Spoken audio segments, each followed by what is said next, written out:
Hello guys, I am Love and today welcome back to my another football video.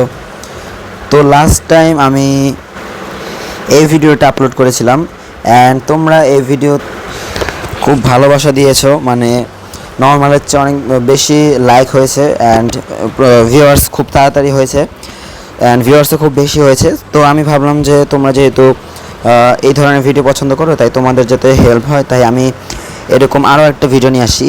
তো আজকের এই ভিডিওটা হচ্ছে তোমাদের জন্য অনেক ইম্পর্টেন্ট, কিন্তু তোমাদের কাদের জন্য ইম্পর্টেন্ট? যারা মেসির এই অ্যাম্বাসিডর প্যাকটা নিছে, এই অ্যাম্বাসিডর প্যাকটা আছে অ্যান্ড হচ্ছে এখানে এই গ্রিজমানের যে কার্ডটা আছে, এই দুইটা কার্ড যাদের কাছে আছে তাদের জন্য মেইনলি আজকের এই ভিডিওটা সবচেয়ে বেশি ইম্পর্টেন্ট। ওকে, সো আর কথা বাড়াবো না, চলো ভিডিওটা শুরু করে দিই। শুরু করার আগে যদি চ্যানেলে প্রথমবার এসে থাকো, সাবস্ক্রাইব করার রিকোয়েস্ট থাকলো অ্যান্ড অলরেডি সাবস্ক্রাইবার হয়ে থাকলে অনেক বেশি ধন্যবাদ। তো শুরু করছি আজকের ভিডিও।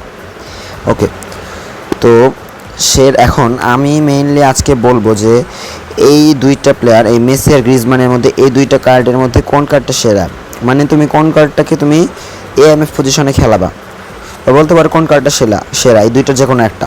হ্যাঁ, তো এই দুইটা কার্ড হচ্ছে এমন দুইটা কার্ড যেটাকে হচ্ছে আমি যদি বলি যে গ্রিজমান কার্ডটা মেসি কার্ড থেকে বেস্ট, তাহলেও ভুল হবে, আবার যদি বলি মেসি কার্ডটা গ্রিজমানের কার্ডের থেকে বেস্ট, তাহলেও ভুল হবে।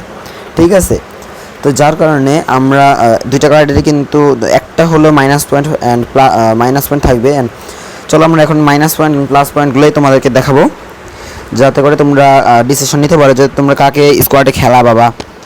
তোমাদের যদি একটা মিডফিল্ডার হয় আমার মতো, এই যে দেখতে পাচ্ছ একটা মিডফিল্ডার, তখন তোমরা কাকে খেলাবা, গ্রিজমান নাকি মেসি?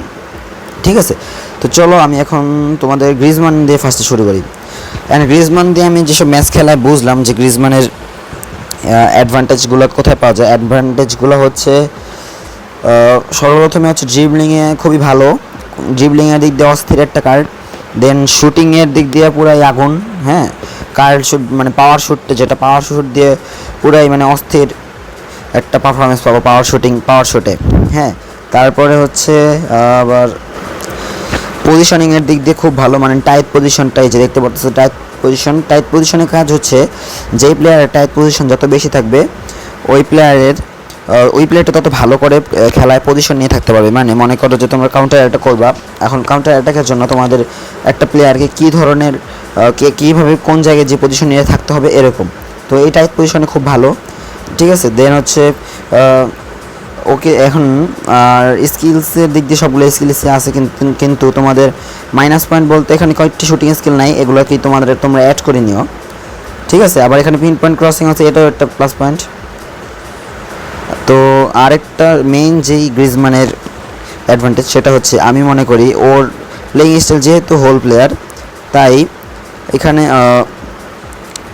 এই গ্রিজমানকে যদি তোমরা এএমএফ পজিশনে খেলাও তাহলে তোমরা ওকে সিএফ পজিশনও খেলবেও, সিএফ পজিশন প্লাস সিএমএফ এই দুইটা পজিশনে প্লেয়ারদের জায়গা যদি প্লেয়ার সরে যায় তাহলে প্লেয়ারদের জায়গা পূরণ করে দিবে। ঠিক আছে, এই জিনিসটা আমার কাছে সবচেয়ে বেশি আকর্ষণীয় মনে হয়েছে গ্রিজমানের।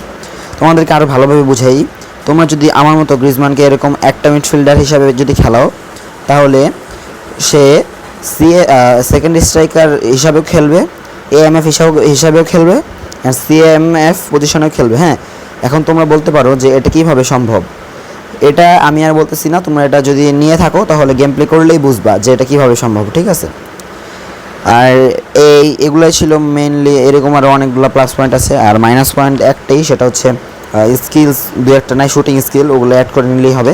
অ্যান্ড হচ্ছে গ্রিজমানের পাওয়ার শুটটা খুব ভালো।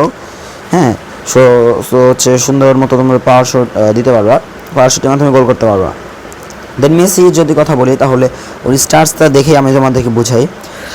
ওকে যদি তোমরা এএমএফ পজিশনে খেলাও তাহলে কিন্তু পজিশনিংটা খুব ভালো পাবা। ঠিক আছে, আর ও কিন্তু মেইনলি এএমএফ পজিশনেরই প্লেয়ার, যেহেতু creative play maker playing style. তো টাইট পজিশন দেখতে পারতেছো পুরাই একদম অস্থির কঠিন একটা টাইট পজিশন। ঠিক আছে, 101, বাকিটা তোমরা বুঝানো। হ্যাঁ, যে কি লেভেলের, কি একদম নেক্সট লেভেলের পজিশনিংটা নিয়ে থাকবে মেসি। ড্রিবলিং 97 পুরাই একদম আগুন। ঠিক আছে, আর বল কন্ট্রোল ড্রিবলিং এই দুটা সেম, খুবই মানে কঠিন একটা বল কন্ট্রোল আর ড্রিবলিং দিছে। তারপর এখানে ফিনিশিংটাও চরম মানে ভয়ঙ্কর ফিনিশিং দিচ্ছে, ঠিক আছে। এখানে মেসি কার্ড হিসাবে ফিনিশিংটা খুবই মানে একদম কঠিন একটা ফিনিশিং। দেন হচ্ছে সবগুলা আর হচ্ছে এই কার্ডের মাইনাস পয়েন্ট বলতে গেলে হচ্ছে ফিজিক্যাল কন্ট্রাক্ট এইখানে একটু কম আছে, কিন্তু তাও অতটা কিছু হবে না, কিন্তু ফিজিক্যাল কন্ট্রাক্টটা একটু বেশি থাকলে আরও ভালোই তো, কিন্তু তাও কোনো আমার মনে হয় না যে ফিজিক্যাল কন্ট্রাক্ট কম দেখে মেসির পারফরমেন্স বেশি ভালো আসে না, এরকম আমার মতে কিচ্ছু না। ওকে, তো আবার এখানে স্কিলসের দিক দিয়ে প্রত্যেকটা স্কিল আছে ওকে। আবার এখানে পেনাল্টি স্পেশালিস্ট, দেন লং রেঞ্জ শুটিং। আর এই মেসি কার্ডের অ্যাডভান্টেজগুলোর যদি কথা বলি তাহলে তোমরা মেইন অ্যাডভান্টেজটাই পাবা হচ্ছে মিডফিল্ড থেকে মানে অ্যাটাকিং মিডফিল্ড থেকে পাওয়ার শুটিংয়ের মাধ্যমে গোল করা। আমার এর সাথে এরকম অনেকবার হয়েছে, ইভেন আজকেও হয়েছে। আজকে যখন আমি একটা অনলাইনে গেম প্লে করতেছিলাম তখন 2/3 গোল চলে, আমার 2 গোল, আমার অপোনেন্টের গোল 3। হ্যাঁ, এখন মেসিকে দিয়ে আমি অ্যাটাকিং মিডফিল্ড পজিশন থেকে এমন একটা পাওয়ার শুটিংয়ের মাধ্যমে গোলটা করাইছি, মানে গোলটা আমি নিজেও ভাবি না যে এটা গোল হয়ে যাবে, একদম বার পোস্টের কোনায় যে বলটা গোল হয়ে গেছে, ঢুকে গেছে বার পোস্টের ভিতরে। তো মনে করো যে এরকম খুবই ভালো কাউন্টার অ্যাটাক করতে পারবা তোমরা মেসি প্লাস গ্রিজমান দুইটা কার্ড দিয়ে। আর এই মেসি কার্ডটা কিন্তু কিছু বলার নাই, ঠিক আছে, তোমরা খেললেই বুঝবা, খেলায় এই মেসি কার্ডের সাহায্যে ম্যাচ গেম প্লে করলেই বুঝবা যে কার্ডটা কী জিনিস। আচ্ছা, এখন মেইন যে কথাটা বলি যে তোমরা কাকে এএমএফ পজিশনে খেলাবা, এটা শোনার জন্যই তোমরা এতক্ষণ ধরে অপেক্ষা করতেছো আমি জানি, কারণ এটাই হচ্ছে আমার ভিডিওর আজকে মেইন টপিক। আমি বলি শোনো, তোমাদের ফরমেশন যদি এমন একটা ফরমেশন হয় যেটা হচ্ছে তোমাদের ফরমেশনে এএমএফ প্লেয়ার দুইটা, ঠিক আছে, যেমন মনে করো 4-1-2-3 ফরমেশন, এখানে কিন্তু এএমএফ দুইটা, তাহলে তোমরা মেসি প্লাস গ্রিজমান দুইজনকে খেলাতে পারো। আবার দেখো যেমন 4-2-1-3 বা 4-3-1-2 এই ধরনের ফরমেশন হইলে এএমএফ কিন্তু একটা। সো যার কারণে তোমরা একটা কাজ করতে পারো, গ্রিজমানকে তোমরা ফার্স্টে খেলাবা, ফার্স্ট হাফ তোমরা গ্রিজমানকে ম্যাচে রাখবা, গেম প্লে করাবা। দেন হাফ টাইম হওয়ার পরে হাফ টাইমের সময় তোমরা মেসিকে সাবস্টিটিউশনের মাধ্যমে তোমরা মেসিকে স্কোয়াডে নিয়ে আসবা। তারপর খালি দেখবা তোমাদের অ্যাটাকিং মিডফিল্ডটা যে একদম পুরো একদম মারাত্মক হয়ে উঠবে। আর যদি মনে করো 4-1-2-3 ফরমেশনের অথবা এরকম কোনো ফরমেশন দিয়ে যদি খেলা হচ্ছে দুইটা এএমএফ, তাহলে তো মনে করো কথাই নেই, তোমার মিডফিল্ডের চেয়ে ভালো মিডফিল্ড যদি তুমি ওইভাবে ভালো গেম প্লে করতে পারো মিডফিল্ডের সাহায্যে, তাহলে তুমি মিডফিল্ডের সাহায্যে গোল প্লাস হচ্ছে ডিফেন্স, মানে অ্যাটাক প্লাস ডিফেন্স দুটোটাই করতে পারবে, অ্যান্ড তোমার ডিফেন্স হয়ে যাবে পুরো একদম নেক্সট লেভেল। আমি আর কিছু বললাম না, তোমরা গেম প্লে করলেই বুঝবা। যদি এই দুইটা কার্ড দিয়ে দুইটা এএমএ পজিশনের মাধ্যমে দুইটা প্লেয়ারকে যদি এএমএ পজিশনে খেলাও, ঠিক আছে।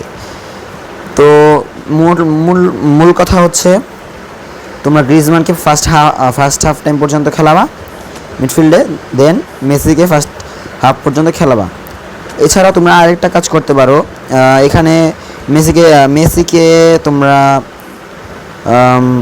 পজিশন ট্রেনিং করতে পারো, বা এখানে আমি গ্রিজমানকে যদি এখানে দেখি গ্রিজমানের পজিশনে দেখি কী পজিশন আছে, সিএমএ পজিশনটা আছে কিনা আগে দেখে নেই, ঠিক আছে। না, সিএমএ পজিশনটা নাই, তাই আমরা এখন একটা কাজ করবো, যেটা হচ্ছে পজিশন ট্রেনিং করি আমরা। চলো, আমার নিজেরও মেসিকে পজিশন ট্রেনিং করানোর দরকার, সিএমএফটাও হয়ে গেলে হয়। Position attacking midfield,